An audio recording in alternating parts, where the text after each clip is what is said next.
इसलिए सभी किसान भाइयों से अनुरोध है कि आकर पंडाल में अपना स्थान ग्रहण करें।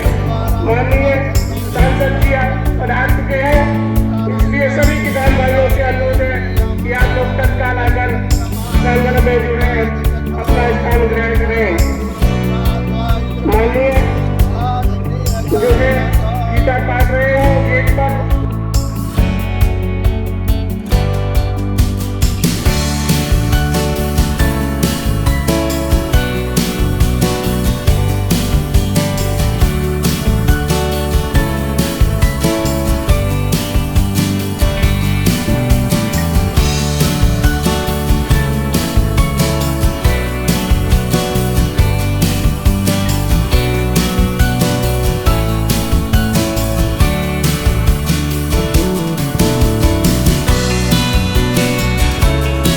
कहा था कि कुंडा के लोगों को हुक्करबाज पसंद है तो उसमें आप क्या कर सकते हैं। अगर कुंडा के लोगों ने हुक्करबाज को नकार दिया तो उसमें मैं क्या कर सकता हूं। वैसे बहुत लोगों ने भारतीय जनता पार्टी को जो 19 में ज्वाइन किया, उसमें एक नहीं अनेक नाम है। चाहे भाई सोनानी जी हो, चाहे भाई एसपी सोनकर हो, चाहे भाई सामने लालजी प्रधान हो, चाहे भाई गुलाब हो, चाहे भाई सोहराब हो, ऐसे बहुत लोगों ने ज्वाइन किया। और 2017 में 2014 में जब मैं कुंडा और बाबागंज चुनाव लड़ने आया तो मेरे शुभचिंतकों ने, मेरे मित्रों ने, मेरे यारों ने पूछा कि भैया तुमको और कोई सीट चुनाव इन लोग नहीं लड़ी थी क्या। तो मैंने कहा भैया क्या है इसमें दिक्कत क्या है। कहा जहां भारतीय जनता पार्टी मात्र 3500 वोट पाती है वहां पे चुनाव कैसे जीतोगे। तो मैंने कहा मैं यही तो ताकत है कि बिना चुनाव लड़े, बिना प्रचार किए, बिना वोट मांगे 3500 लोग पिछले 40 सालों से लगातार भारतीय जनता पार्टी को वोट देते आए हैं। वो लोग कौन हैं मैं उनको ढूंढूंगा, उस बरगद को ढूंढूंगा, उस वृक्ष को ढूंढूंगा, उस महापुरुष को ढूंढूंगा और खाद और पानी देके यहाँ पे राजनीतिक वटवृक्ष खड़ा करूंगा। और ये 3500 लोग 1 लाख वोट देंगे। और जब 2014 में मैंने ये बात कही थी तो मेरे साथ चलने वाले चाहे सतीश चौरसिया जी हो, चाहे भूपेन्द्र पांडे जी हो, चाहे कमलेश सोनकर जी हो, चाहे डिंपू जायसवाल जी हो, सब लोग विश्वास नहीं करते थे। और मैंने संजय जी बैठे, सब लोग कहते थे कि 3500 वोट में क्या होगा। मैंने कहा मैं इसमें यूरिया डालूंगा, डीएपी डालूंगा और नहीं समझ में आएगा तो विदेशी खाद डालूंगा। और जो राजनीतिक जमीन से पानी खींच लिया गया है उस पर पानी डाल के, गंगा जमुना का जल डाल के उतना बड़ा वृक्ष खड़ा करूंगा कि यहाँ चुनाव जीत के दिखाऊंगा। और वो 1 लाख हुआ। तो बहुत सारे लोग हैं, आपने बिना मुझको देखे, मुझको बिना सुने, मुझको बिना जाने दुनिया के सबसे बड़े लोकतंत्र, देश की सबसे बड़ी पंचायत में जो भेजने का आपने साहस जुटाया, ऐसी राजनीतिक बियाबान की धरती से जहां पर वोट पड़ना संभव था, वहां पर 1 लाख लोगों ने जो समर्थन दिया है, जिसने वोट दिया मैं उसको भी नमन करता हूं। और जो नहीं दे पाए, देने का प्रयास किया, उनको भी नमन करता हूं। क्योंकि मैं जानता थी उनकी इच्छा थी, उनकी मन थी कि वोट दें, लेकिन कुछ दबाव के कारण नहीं दे पाए। तो चिंता मत करिए, कुछ 14 में दिए हैं, कुछ 19 में दिए हैं, जो बाकी बचा 2024 में पक्का देंगे। मुझको किसी प्रकार की कोई गलतफहमी नहीं। मैं जानता हूं कि कुंडा और बाबागंज के लोग परिवर्तन चाहते हैं। और परिवर्तन अपने निजी स्वार्थ के लिए नहीं, जो पिछले लंबे समय से कुंडा और बाबागंज में एक राजनीतिक साजिश के तहत कुंडा और बाबागंज का विकास रुक गया है, वो विकास चाहते हैं अपने आने वाले पीढ़ी के बच्चों के भविष्य के लिए, वो परिवर्तन चाहते हैं।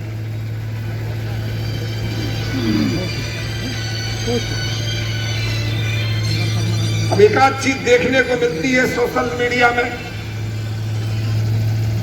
जो काम लोग नहीं कराए उसका भी श्रेय लेना चाहते हैं। कहते हैं हम ये भी कराए, हम ये भी कराए, हम ये भी कराए। भैया मैं इस सम्मानित मन से एक बात पूछना चाहता हूं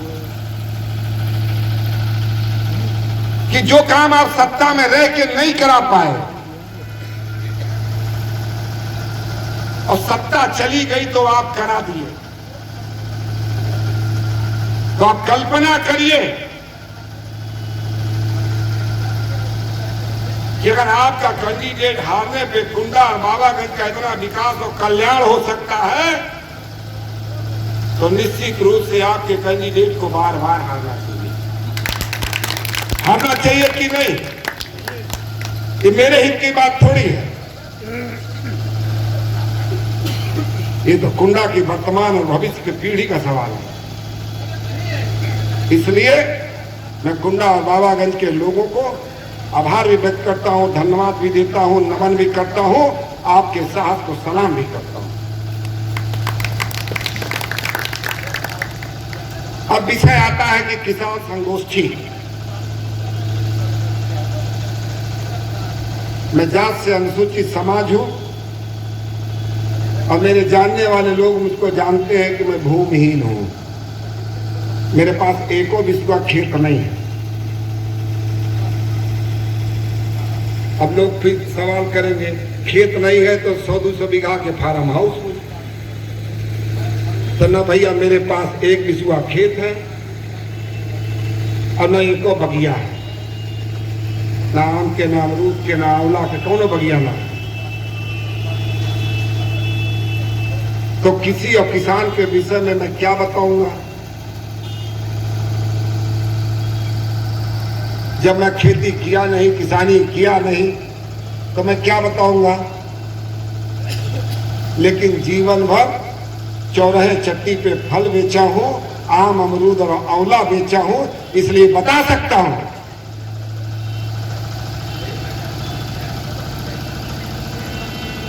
कि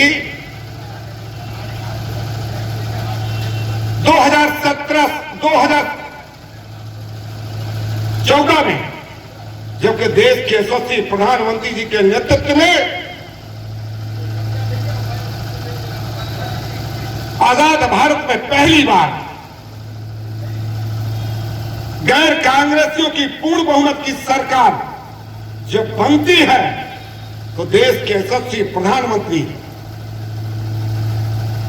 देश के ऐतिहासिक सेंट्रल हॉल में खड़े होकर कहा था उन्होंने कि मेरी सरकार इस देश के किसानों को, इस देश के मजदूरों को, इस देश के व्यापारियों को, इस देश के युवाओं को, इस देश के गांव को, इस देश की महिलाओं को, इस देश के शोषित को, इस देश के पीड़ित को समर्पित 2014 से लेकर 2020 तक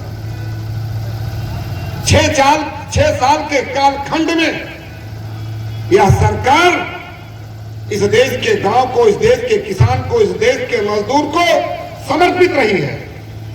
मैं आपके माध्यम से कहना चाहता हूं, भारतीय जनता पार्टी का एक एक कार्यकर्ता, समाज का एक एक बुद्धिजीवी इस बात को भली बात जानता है और किसी भी चौराहे चट्टी पे ये किसान हितैषी होने वाले लोगों से वो चर्चा भी कर सकता है, उनको जवाब भी दे सकता है। आजकल किसान आंदोलन जोरों पर है और कहते हैं देश भर का किसान नाराज है, कहते हैं देश भर का किसान पीड़ित है। ये बात वो लोग कह रहे हैं जिन्होंने आजाद भारत में कभी किसानों के लिए कोई काम नहीं किया है। अगर कांग्रेस का एक कालखंड निकाल दिया जाए और उसका भी श्रेय जाता है तो चौधरी चरण सिंह को जाता है, जिन्होंने इस देश में हरित क्रांति लाई थी। चाहे विपक्ष का नेता हो, चाहे कांग्रेस का नेता हो, जो बताते हैं कि यह सरकार किसान विरोधी है, मैं उनसे जानना भी चाहता हूं और आपके माध्यम से उनको बताना भी चाहता हूं, जो दिल्ली के बॉर्डर पे जो लोग धरना दिए बैठे हैं, वो पूरे देश के किसान नहीं हैं, वो केवल 2 राज्य के प्रयोजित किसान हैं, एक पंजाब और एक राजस्थान। और जब बैठे मिले कमाने को तो कौन जाएगा कमाने को? एक देसी कहावत है, बैठे मिले खाने को तो ठेक जाए कमाने को। जब 3 महीने से बिरयानी मिलेगी तो क्या जरूरत है कहीं कुछ करने की? जरूरत है क्या? कहते हैं हम किसान विरोधी हैं। जिनके शासन काल में स्वामीनाथन आयोग बनता है और स्वामीनाथन आयोग कहता है कि इस देश के कृषि और किसान को मजबूत किए बिना इस देश को मजबूत नहीं किया जा सकता। जिन्होंने स्वामीनाथन आयोग की रिपोर्ट को लागू नहीं किया, कहते हैं हम किसान हितैषी हैं। और देश के यशस्वी प्रधानमंत्री जी के नेतृत्व में किसान स्वामीनाथन आयोग की रिपोर्ट लागू होती है, कहते हैं किसान विरोधी।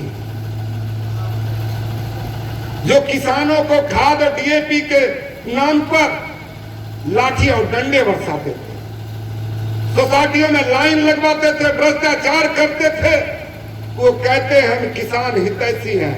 हमने नीम को यूरिया उपलब्ध करा के किसानों को लाठी डंडे से मुक्त करा के उनके समय पर उनको यूरिया डीएपी दे दिया, कहते हैं किसान विरोधी।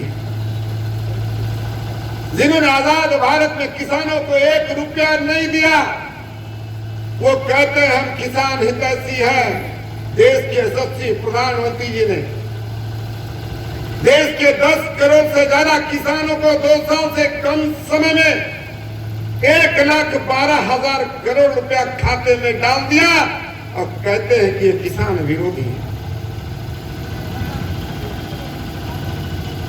धान का क्रय मूल्य पहुंचाने में जिन लोगों ने 70 साल लगा दिया, वो कहते हैं हम किसान हितैषी हैं।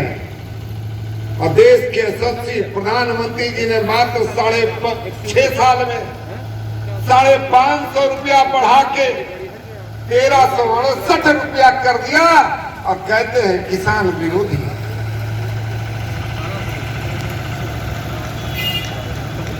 उत्तर प्रदेश के 2 नेता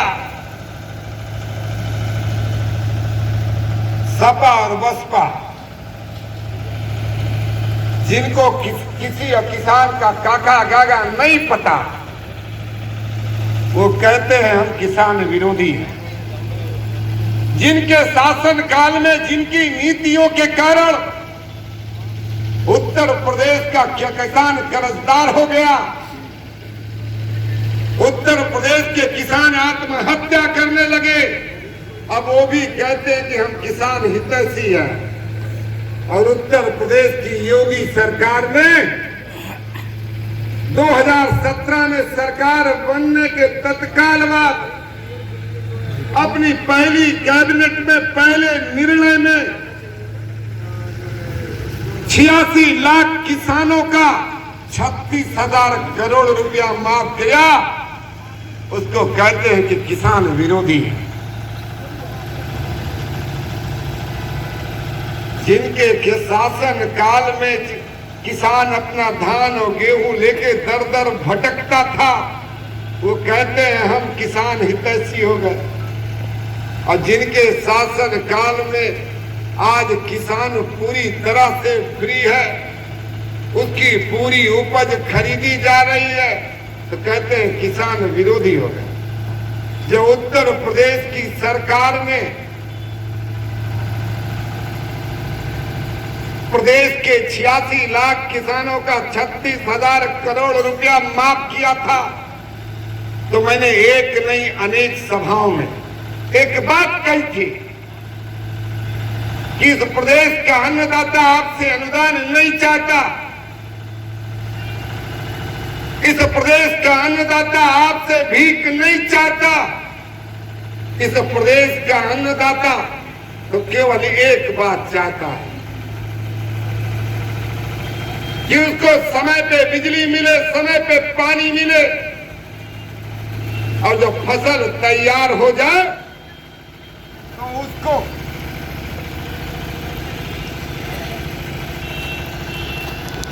अनुदान नहीं चाहता, आपसे भीख नहीं चाहता। वो स्वाभिमान के साथ जीने वाला कौन है?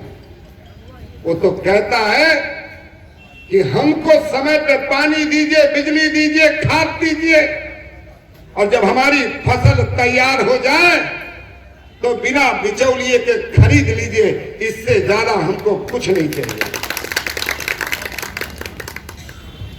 जिनके शासन काल में, जिनके नीतियों के कारण किसान कर्जदार हुआ, किसानों ने आत्महत्या किया, वो कहते हैं हम किसान हितैषी हो गए। आजकल सुना हो बहन मायावती भी किसानों के विषय में बोलने लगी है।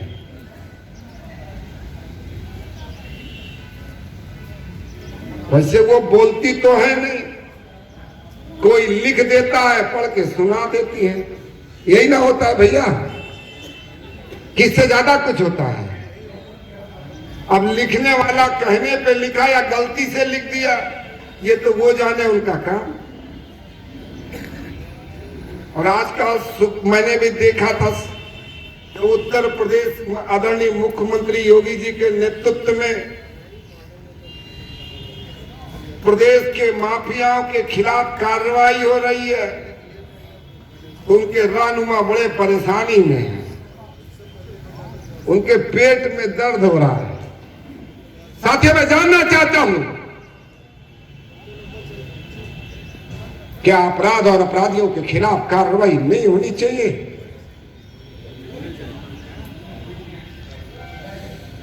तो सत्ता की ये कैसी भूख है, ये सत्ता की कैसी ललक है, सत्ता के बिना कैसे, बिन पानी के बिना मछली जैसे तड़पे, सत्ता के बिना तड़प रहे हैं। बिहार चुनाव का परिणाम आने से पहले एक टम्पो बनाने की कोशिश किए, हवा बनाने की कोशिश किए कि फिर सरकार आने वाली है। और जब मैं बिहार चुनाव से लौटा तो मैंने कहा चिंता मत करो, वहां भाजपा की सरकार बनने जा रही है, जितना हवा पानी है वो समाप्त हो जाएगा। अब फिर इधर हवा समाप्त है कि नहीं? चर्चा बंद हुई कि नहीं बंद हुई? तो 2022 तक अभी बहुत चर्चा बनाएंगे, बहुत हवा पानी बनाएंगे, लेकिन अब कुछ होने वाला नहीं है, क्योंकि प्रदेश की जनता इस बात को भली भांति जानती है, ये कोई और लोग नहीं है। 2014 में जिसको आप लोगों ने नकार दिया, 2017 में जिसको प्रदेश की जनता ने नकार दिया, 2019 में प्रदेश की जनता ने जिसको नकार दिया, ये नकारे हुए लोग हैं। ये सारे नकारे इकट्ठे हो चुके हैं और कहते हैं कि किसी तरह ये सरकार जाए। अब कुछ राजनीतिक दल तो ऐसे भी हैं जो विदेश में जाके मदद मांगते हैं कि नहीं? कहां जाते हैं? पाकिस्तान जाते हैं। ये तो जग जाहिर हो गया। कुछ लोग चाइना के एम्बेसी में बैठ के गुफ्तगू करते हैं कि नहीं? लेकिन उनको मालूम नहीं है कि ये मौनी बाबा की सरकार नहीं है, ये राष्ट्रवादियों की सरकार है। ये मौनी बाबा की सरकार नहीं कि बांग्लादेश और बर्मा के बीएसएफ के जवान आएंगे और हमारे बीएसएफ के जवानों का सर काट के ले जाएंगे। और मौनी बाबा से जब पूछा जाएगा कि क्या किया जाए, कहे हम देख रहे हैं। ये मोदी और अमित भाई की सरकार है। अब प्रदेश नहीं, देश नहीं, दुनिया ने देखा है कि मां भारती के आन बान और शान में जिसने गुस्ताखी की, चाहे वो देसी रहा हो चाहे वो विदेशी। देसी को तो योगी जी ठीक कर रहे हैं और विदेशियों को अमित भाई और मोदी जी ठीक कर रहे हैं। कहते थे धारा 370 समाप्त होगी तो खून की नदी बह जाएगी। अरे हमने धारा 370 ही नहीं समाप्त किया, हमने जम्मू को अलग किया, कश्मीर को अलग किया, लद्दाख को अलग किया। और केवल अलग नहीं किया, लोगों ने कहा कि जम्मू कश्मीर की जनता का समर्थन प्राप्त नहीं। हमने वहां पंचायत का चुनाव करा के लोकतंत्र को जमीन में पहुंचा के ये साबित कर दिया कि जम्मू कश्मीर और लद्दाख की जनता भी यही चाहती थी। भारत माता की जय, भारत माता की, भारत माता की।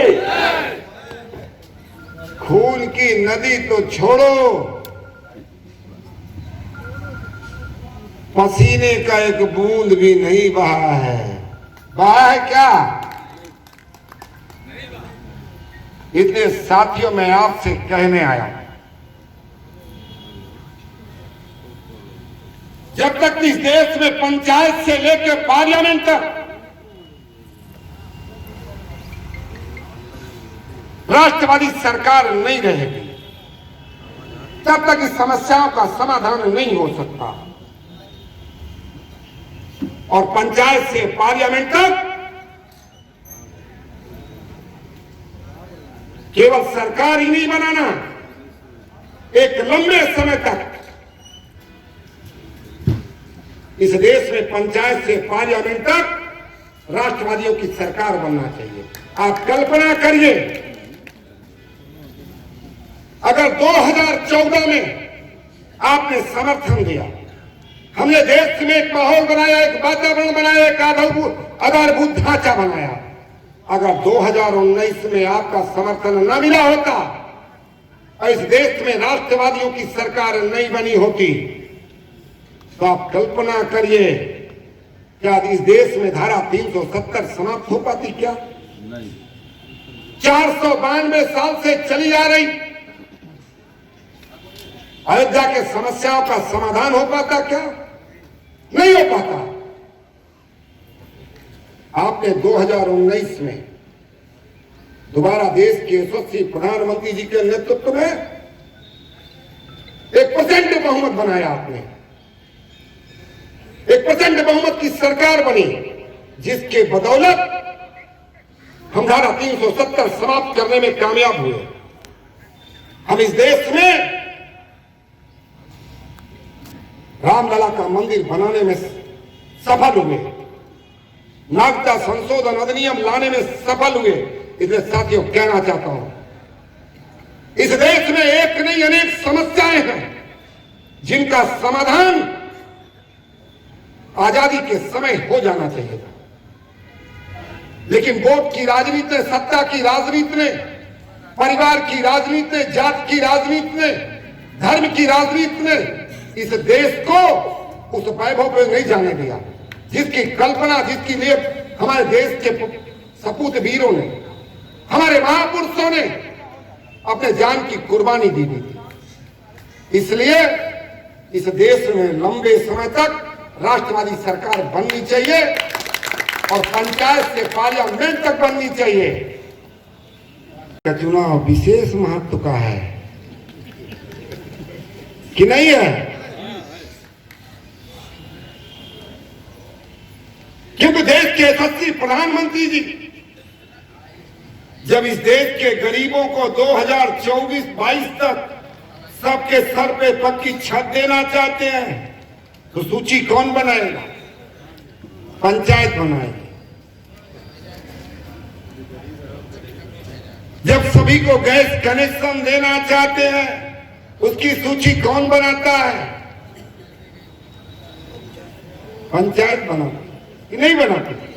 जब किसान सम्मान निधि में सबको पैसा देना चाहते हैं, तो उसकी सूची कौन बनाता है? जरा बोलिए ना भाई, जहां पे गलत हो टोकिएगा। मैं आपके बीच का कार्यकर्ता हूं, पहले ही बता दिया, समाज बता दिया, जमीन से भूमिहीन हूं। मैं आपको केवल नमन करने और प्रणाम करने के अलावा आपका कुछ नुकसान नहीं कर सकता, इसलिए खुल के बोलो।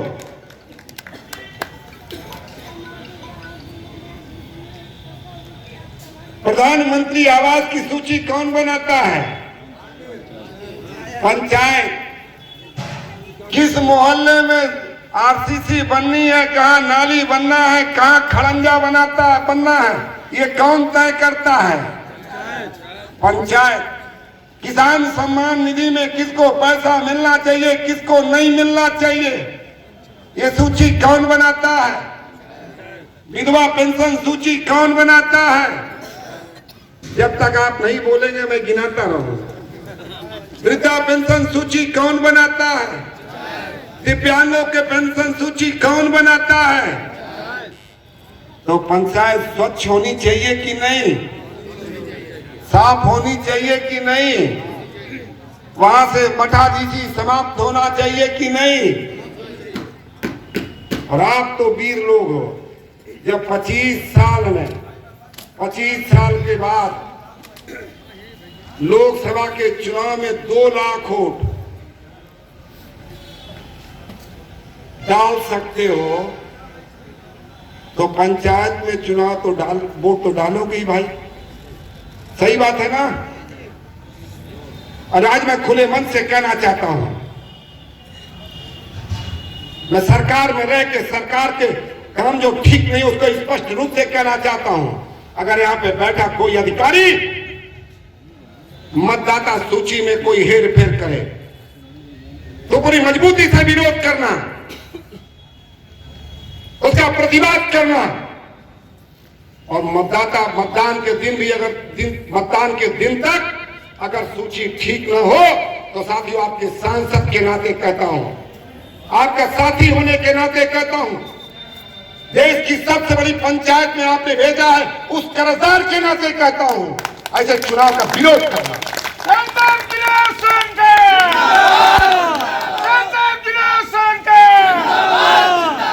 मतदाता सूची ठीक होनी चाहिए, अभी से लग जाओ। और जो अधिकारी ना सुने लिख के दो। मैं जीवन भर एक ही कॉलम पढ़ा हूं खुशवंत सिंह का, न काहू से दोस्ती न काहू से बैर। मैं यहां बैठे लोगों को नहीं जानता, मैं तो आपका सेवक हूं, मैं आपका कार्यकर्ता हूं, मैं आप ही को जानूं, आप ही का सुनूं, आप ही का कहा करूंगा, इसमें कोनो अंतर नहीं है। और जिसको किसी प्रकार का संशय हो और सोशल मीडिया में जर को रुचि रखता हो तो खोल के देख लीजिए। दियारम के खिलाफ धरने पे बैठना हो तो मैं ही बैठता हूं, ठीक है साहब। और मेरी गाड़ी के भी पीछे भी जीपीएस लगाना हो लगा दो। मैं किसी अधिकारी के यहाँ चाय वाय पीने नहीं जाता, ठीक है ना? इसलिए पंचायत चुनाव में भागीदार बनिए, लेकिन साथ में एक शर्त है, ये वोट की रक्षा होनी चाहिए। पूरे मानव जीवन के इतिहास में 2020 जैसा दिन देखने को किसी को ना मिले। 2021 हम सब के लिए यशस्वी हो, हम लोग निरोगी हो, हम कोरोना संकट से मुक्त हो, ऐसी प्रार्थना परमपिता परमेश्वर से करते हैं। लेकिन साथ ही साथ उस नेतृत्व को नमन करते हैं, उस नेतृत्व को प्रणाम करते हैं जब कोरोना जैसे संकट महामारी के समय, जब देश के सभी राजनीतिक दलों ने, सभी राजनीतिक कार्यकर्ताओं ने अपनी सुरक्षा के लिए, अपने परिवार की सुरक्षा के लिए घर से निकलना बंद कर दिया। सारी ताकत, सारी ऊर्जा, पूरी एनर्जी लगा दिया उन्होंने अपने और अपने परिवार को बचाने में। वैसे समय देश के यशस्वी प्रधानमंत्री जी ने और भारतीय जनता पार्टी के राष्ट्रीय अध्यक्ष आदरणीय जेपी नड्डा साहब के नेतृत्व में भारतीय जनता पार्टी के 11 करोड़ कार्यकर्ताओं ने अपनी सुरक्षा की चिंता किए बिना, अपने परिवार की चिंता किए बगैर, अपने और परिवार का जीवन संकट में डाल के जिस तरह से कोरोना की लड़ाई लड़ी है, जिस तरह से मानवता की सेवा की है, वो आज नहीं, आने वाले समय में कोरोना की दवा आना शुरू हो गई है। आज नहीं कल कोरोना खत्म होगा, लेकिन देश और दुनिया में जब भी कोरोना पे चर्चा होगा, कोरोना पे रिसर्च होगा, तो भारतीय जनता पार्टी के कार्यकर्ताओं का और देश के यशस्वी प्रधानमंत्री का, एक ऐसे प्रधानमंत्री का जिन्होंने 1,70,000 करोड़ रुपए की गरीब कल्याण योजना की शुरुआत की, 80 करोड़ परिवारों को लगातार 8 महीना निःशुल्क राशन देने की बात हो, 8 करोड़ उज्ज्वला परिवारों को निःशुल्क एलपीजी देने की बात हो, किसानों को सम्मान निधि देने की बात हो, श्रमिकों को 1,000 रुपया महीना देने की बात हो, विधवा को पेंशन देने की बात हो, दिव्यांग को पेंशन देने की बात हो, वृद्धा को पेंशन देने की बात हो। समाज का कोई ऐसा वर्ग नहीं जिसकी चिंता देश के यशस्वी प्रधानमंत्री ने नहीं किया हो। ऐसे नेतृत्व को मैं नमन करता हूं, प्रणाम करता हूं, और भारतीय जनता पार्टी के कार्यकर्ताओं को जिन्होंने कोरोना महामारी के समय मानवता की सेवा करने का काम किया। जब भी इस पे रिसर्च होगा तो भारतीय जनता पार्टी के कार्यकर्ताओं का और भारतीय जनता पार्टी के सरकारों का बहुत स्वर्ण अक्षरों से नाम लिखा जाएगा, इसमें किसी प्रकार का संशय नहीं हो सकता। इस कोरोना महामारी के समय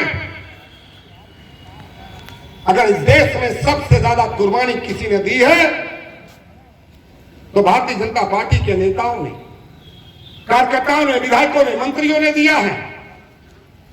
देश में अकेले ऐसे राजनीतिक दल हैं जिसमें हमने बड़ी संख्या में कार्यकर्ताओं को खोया है। हमने सांसद और विधायक की कुर्बानी दी है, हमने अपने मंत्री खोए हैं, लेकिन मानवता की सेवा की है। हम उस परंपरा के, उस पीढ़ी के कार्यकर्ता हैं, उस लालन और पालन में पलने वाले कार्यकर्ता हैं जहां पे हमको सिखाया जाता है व्यक्ति से बड़ा दल और दल से बड़ा राष्ट्र।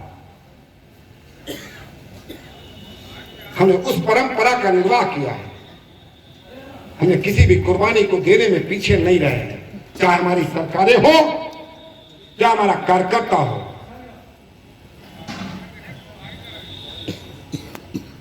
इसलिए साथियों, यह देश ऋषि और कृषि परंपरा को मानने वाला देश है और यह सरकार ऋषि और कृषि परंपरा को मजबूत करने वाली सरकार है। देश का बैठा यशस्वी नेतृत्व इस बात को मानता नहीं, बल्कि इस बात को करता है, दिखाता है कि बिना इस देश के ऋषि और कृषि को मजबूत किए हम इस देश को मजबूत नहीं कर सकते। और जो सरकार ऋषि और कृषि परंपरा पे चलने वाली हो, वो सरकार किसान विरोधी नहीं हो सकती। जो लोग कॉन्ट्रैक्ट फार्मिंग का विरोध करते हैं, मैं उनको निमंत्रण देता हूं कि आइए बाबागंज और कुंडा में, यहां का चाहे जमींदार हो, चाहे बाग का मालिक हो, लंबे समय से किसानों को अपनी बगिया कॉन्ट्रैक्ट पे देता आया है। देता है कि नहीं? तो क्या किसी व्यापारी ने किसी किसान की बगिया को हड़पा है क्या? यह 3 कानून स्पष्ट रूप से इस बात का प्रावधान करता है कि किसान और कृषि जहां चाहे तहां करे, किसान अपनी उपज जिसको बेचना चाहे उसको बेचे, जिस रेट पे बेचना चाहे उस रेट पे बेचे, जहां बेचना चाहे वहां बेचे। साथियों, यह कानून इस देश के किसानों को आजाद करने वाला है। जब इस देश के व्यापारियों को, इस देश के उद्योगपतियों को अपने माल का मूल्य तय करने का अधिकार है, तो क्या इस देश के अन्नदाता को, इस प्रदेश के अन्नदाता को अपने उपज का मूल्य तय करने का अधिकार मिलना चाहिए कि नहीं मिलना चाहिए? यह कानून कुछ और नहीं, आपको इस बात की आजादी देता है कि आप जिससे चाहो, जब जिस रेट पे बेचो, जहां चाहो वहां बेचो। आखिर मानिकपुर का चौसा केवल उत्तर प्रदेश में क्यों बिके? ये कश्मीर में क्यों ना बिके? कन्याकुमारी में क्यों ना बिके? देश के कोने कोने क्यों ना बिके? हमने किसानों के हित में एक नहीं अनेक काम किया। चाहे ई बाजार की बात करिए, चाहे प्रधानमंत्री फसल बीमा योजना की बात करिए। प्रधानमंत्री फसल योजना की बात करता हूं। पार्लियामेंट में एक खड़े होकर नेता कहते हैं कि फसल बीमा योजना किसान विरोधी है। मैंने पार्लियामेंट में खड़े होकर कहा था, नेताजी हमको केवल इतना बता दीजिए कि खलिहान का क्या उपयोग है, जो खलिहान किसको कहते हैं, उसका उपयोग क्या है। अगर आप बता दो तो मैं इस सदस्यता से इस्तीफा दे दूंगा। जिसको किसान की खलिहान नहीं मालूम, खलिहान लिखना नहीं आता, वो कहता है ये सरकार किसान विरोधी है। ये बात सही है कि मैं भूमिहीन हूं, लेकिन किसान उगाता है और मैं बेचता हूं, इसलिए किसान को भी जानता हूं, कृषि को भी जानता हूं और अपने मतदाता को भी जानता हूं। तो साथियों, किसी भ्रम में रहने की जरूरत नहीं है। करते हैं, आप अभिनंदन करते हैं, लेकिन अगर आप सोचिए कि इस सरकार को बंधुआ बना के इस सरकार को चला लेंगे, तो जो नेतृत्व चाइना और पाकिस्तान और अमेरिका से नहीं डरता, वो आपके गिरह भक्ति में आने वाला नहीं है, आपके दबाव में आने वाला नहीं है। और रही ऋषि परंपरा की, ऋषियों की तपस्या को अगर इस देश में किसी ने फलीभूत किया है तो वो किसी और ने नहीं किया, कि भारतीय जनता पार्टी की सरकार ने किया है। जब भाजपा के कार्यकर्ता जाते थे तो लोग चिढ़ाते थे, कहते थे भाजपा वाले आ गए, नारा देते थे, राम लला हम आए हैं मंदिर वही बनाएंगे, राम लला हम आएंगे मंदिर वही बनाएंगे, तिथि नहीं बताएंगे। हम तिथि नहीं बताते, हमको सीधा निर्माण शुरू करते हैं, हमको दर्शन की तिथि बताने आए हैं। सब लोग तैयार रहिए, 2024 के चुनाव के पहले चल के राम लला का दर्शन करेंगे। जय श्री राम, जय श्री राम। अंतिम बात कहते हुए अपनी बात पूरी करता हूं कि राम मंदिर निर्माण के लिए वहां के ट्रस्ट ने निर्णय लिया है कि हम जन जागरण अभियान चलाएंगे, और जिस घर से 1 रुपया मिलेगा उसका भी स्वागत करेंगे, जो 10 रुपया मिलेगा उसका भी स्वागत करेंगे, जो 100 रुपया देगा उसका भी स्वागत करेंगे। क्योंकि सवाल देश के राम मंदिर निर्माण का नहीं है, राम मंदिर निर्माण के पीछे किसी संप्रदाय को बढ़ाने का नहीं है, राम मंदिर निर्माण के पीछे किसी माइनॉरिटी के लोगों को डराने का उद्देश्य नहीं है। राम मंदिर का निर्माण पूरे मानवता के लिए जरूरी है। भगवान राम ने अपने पूरे जीवन काल में कभी किसी राज्य पे आक्रमण नहीं किया, भगवान राम ने किसी राज्य पे कब्जा नहीं किया। भगवान राम केवल इस देश के भगवान नहीं, पूरे देश, पूरे दुनिया के मानवता के लिए आराध्य है। भगवान राम अयोध्या से निकलते हैं तो केवल राम रहते हैं, लेकिन जब लंका जीत के आते हैं तो मर्यादा पुरुषोत्तम राम कहते हैं। और मर्यादा पुरुषोत्तम राम क्यों कहते हैं? उन्होंने देश में दुनिया में मानवता को स्थापित किया। उन्होंने देश और दुनिया में मानवता के बीच में क्या रिश्ता होना चाहिए, पिता का क्या धर्म है, इस दुनिया को सिखाने का काम, बेटे का क्या धर्म है ये सिखाने का काम, भाई भाई के बीच में कैसा रिश्ता होना चाहिए इसको सिखाने का काम, पूरी मानव संस्कृति को मानव को उपहार देने का काम अगर इस दुनिया में किसी ने किया, मर्यादा पुरुषोत्तम भगवान राम ने किया है। इसलिए राम मंदिर केवल मंदिर का सवाल नहीं है, राम हाउस केवल हिंदुस्तान या देश की आवश्यकता नहीं है, राम पूरे दुनिया के मानवता के मार्गदर्शक है। भाई के प्रति क्या धर्म होना चाहिए, पिता का पुत्र के प्रति, पुत्र का पिता के प्रति क्या अधिकार, क्या नैतिक होना चाहिए, अगर पूरी दुनिया में सिखाने का काम, पूरी मानवता को सिखाने का काम किसी ने किया तो भगवान पुरुषोत्तम राम ने किया। इसलिए ऐसे मंदिर के निर्माण में अभी विश्व हिंदू परिषद और बजरंग दल के लोग आएंगे। हम पूरे देश के लोगों को जोड़ना चाहते हैं।